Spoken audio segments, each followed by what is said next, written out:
On commence par l'agitation à l'Assemblée nationale. Allez, on va aller plonger dans cet endroit où les députés de la NUPES ont cru bon de venir habillés aux couleurs du drapeau palestinien pour manifester leur opposition au bombardement israélien sur Gaza. Écoutez la réaction de navrée de la présidente de l'Assemblée nationale, Yaël Braun-Pivet.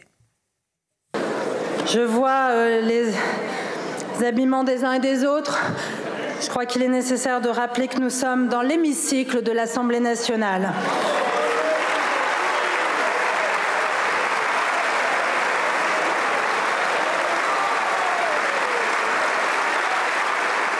L'hémicycle est le lieu du débat démocratique.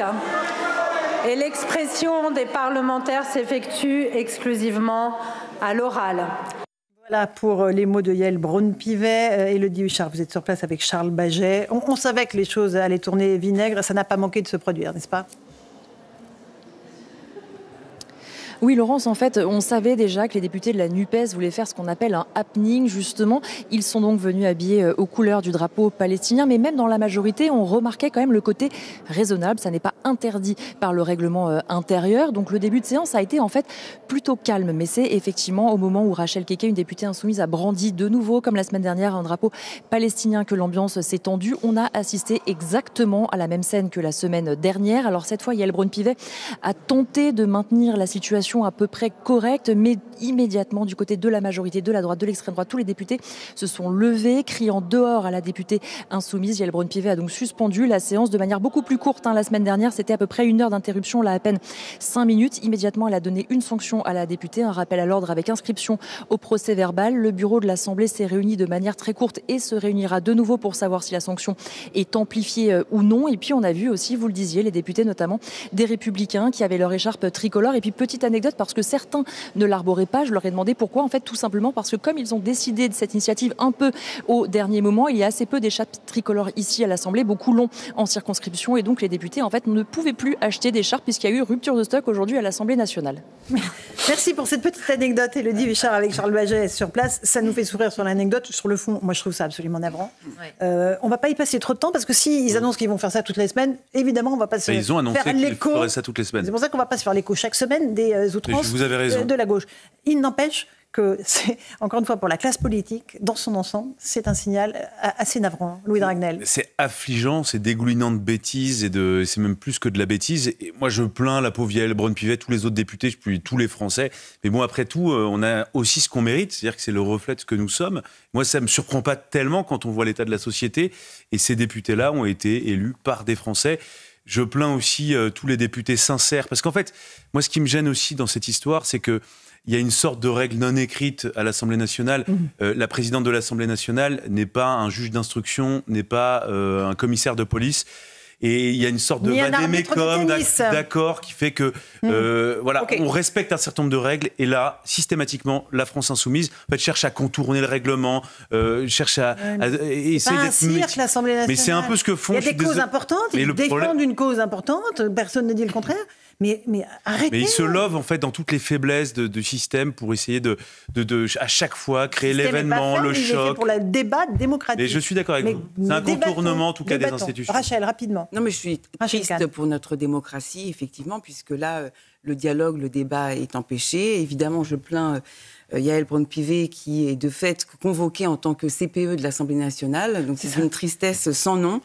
Et puis enfin, j'ai une pensée aussi pour les Gazaouis, parce que dans une situation humanitaire catastrophique et qui ne sont absolument pas soutenus par ces personnes qui font reculer en fait ce débat-là au sein de la France notamment.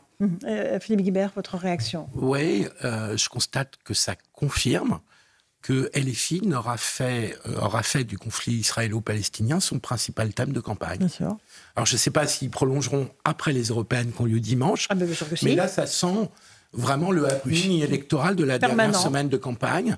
Et finalement, ça aurait d'apporter le conflit israélo-palestinien aurait été leur principale contribution à cette campagne européenne, malgré les efforts de Manon Aubry, que je ne mettrais pas tout à fait dans le même d'accord avec vous. Elle tente de parler de pouvoir d'achat. Elle essaie de parler de social. Elle est sincère. Ouais.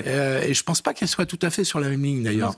Mais n'empêche qu'elle était LFI et que LFI aura fait ce choix systématique, répété, et pas pour résoudre le problème du conflit israélo-palestinien et trouver des solutions de paix qui sont extrêmement difficiles à trouver, mais juste pour essayer de flatter par électoralisme un certain nombre de populations qui sont supposées être sensibles à cette cause. On verra dimanche. C'est exactement ce que dit Meyer Habib, député UDI des Français établis hors de France. On va juste écouter.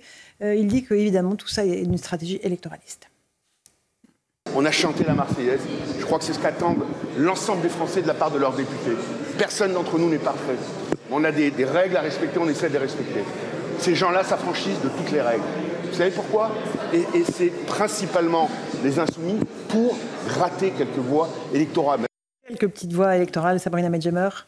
Oui, évidemment, en dehors du fait que l'Assemblée nationale est devenue l'Assemblée parlementaire de la Palestine, puisque c'est leur circonscription étrangère qu'ils défendent là clairement.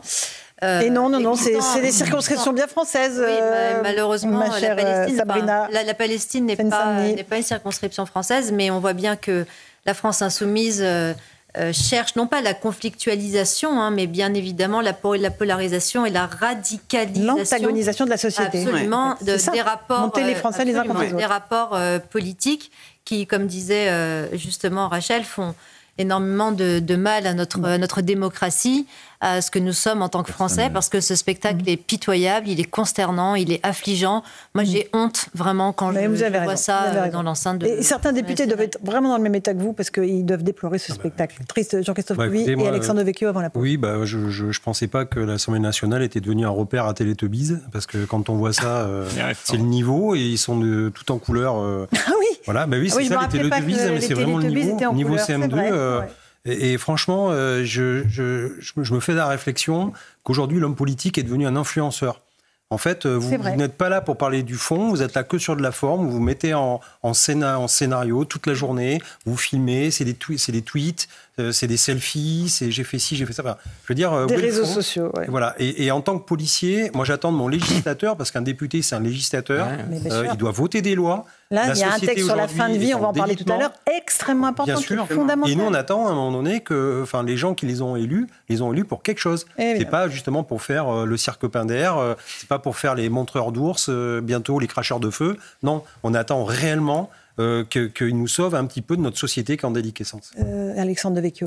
Non, oui. Vous pensez quoi, vous ? C'est juste, je ne pense pas que ce soit ce genre de spectacle qui va arrêter les bombes pour les Palestiniens. Donc il y a une forme de cynisme, y compris pour ceux qui prétendent défendre. Mais ensuite, je crois qu'il y a une partie des députés qui défendent une position de fond qui est encore plus inquiétante. Parce que qu'est devenu pour certains seulement, la bannière palestinienne, c'est devenu la bannière de l'anti-France et la bannière du combat contre l'Occident.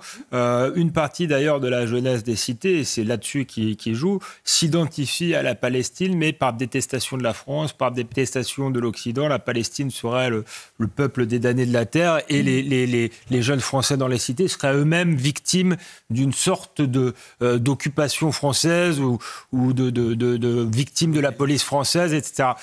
Donc c'est ça que joue la France insoumise, et effectivement c'est très grave parce que ça participe de fracturer le pays et de maintenir des gens qui sont déjà désintégrés et qui nourrissent du ressentiment à notre égard dans cette haine. Sabrina, une petite nuance sur les jeunes de banlieue. Pas tous les jeunes de banlieue. Pas tous, bien évidemment. Parce que déjà, certains sont parfaitement intégrés, s'assimiler, et c'est très difficile de s'occuper du carcan communautaire des quartiers. Ça, c'est une première chose. La deuxième, c'est que ceux qui habitent dans des quartiers hors contrôle n'en ont strictement rien à faire du conflit israélo-palestinien. Je le répète 1000 fois. Leur objectif, c'est le four, c'est jobber, c'est gagner de l'argent, c'est se poser en star sur les réseaux sociaux et rouler en féfé, pour reprendre leur langage. Féfé, ça veut dire quoi ? Ferrari. D'accord, voilà, habiter c'est pas un hommage, donc. Le petit nom. Habiter à Dubaï et être entouré de jolies nanas, ça c'est leur objectif. Après, en revanche, dans les quartiers très islamisés où les imams ont une influence très importante sur la jeunesse, la France insoumise se sent en réalité fragilisée parce qu'il y a une liste dissidente qui se constitue, qui s'appelle Free Palestine, ce qui pourrait expliquer la surenchère de la violence du débat politique pour essayer finalement de se réaccaparer les voix primaires des islamistes. Je cite Éric Dupond-Moretti, Jean-Luc Mélenchon a pour vocation électorale le vote des barbus. Je répète les mots du garde des Sceaux, le vote des barbus. Sauf que les barbus aujourd'hui estiment que la France insoumise ne va pas assez loin dans la conflictualité et cette liste relative que vous évoquez, Sabrina Medjeber, qui s'appelle Free Palestine, pourrait prendre des points précieux à la France insoumise pour avoir des députés. Tout à fait. Et cette liste-là demande que l'on sorte le Hamas de la liste des organisations terroristes. Absolument. Donc là, évidemment, on est encore dans un autre niveau d'abomination. Voilà, abominable. Et puis, franchement, le fait que ces personnes se revendiquent en mettant des t-shirts de toutes les couleurs, effectivement, sans jamais avoir un mot sur les otages français. Depuis le 7 octobre, rien du tout sur le Hamas. C'est ce silence-là, alors même qu'aujourd'hui, ils ne nous offrent entre guillemets que du bruit et de la fureur. C'est absolument détestable. Rachel, ce soir, d'ailleurs, vous rencontrerez, vous interrogerez Miachem, l'une des otages. Oui, l'une des otages. Qui a été détenue par le Hamas. Oui, vous vous rappelez, détenue par le Hamas, qui était cette jeune femme tatouée, qui est restée 55 jours en détention, donc, avec sa maman, Keren. Elles sont à Paris et j'aurai la chance de recueillir son témoignage très précieux ce soir. Dans le cadre d'une association ? D'une association, effectivement, une association de femmes et aussi une association qui est c'est l'association 669, qui est en pointe pour la recherche et pour sauver en fait les victimes. Ouais. Et les ramener à la maison. Exactement. Petite pause, on se retrouve dans un instant dans Punchline sur CNews et Europe 1. On parlera de l'insécurité, ça c'est une grande préoccupation des Français. Il y a le pouvoir d'achat, la sécurité qui arrive très très vite derrière. Jean-Christophe Couvi, vous êtes avec nous, une fusillade meurtrière à Saumur, non pas à Marseille, à Saumur. Là on aura d'autres précisions avec nos envoyés spéciaux, à tout de suite.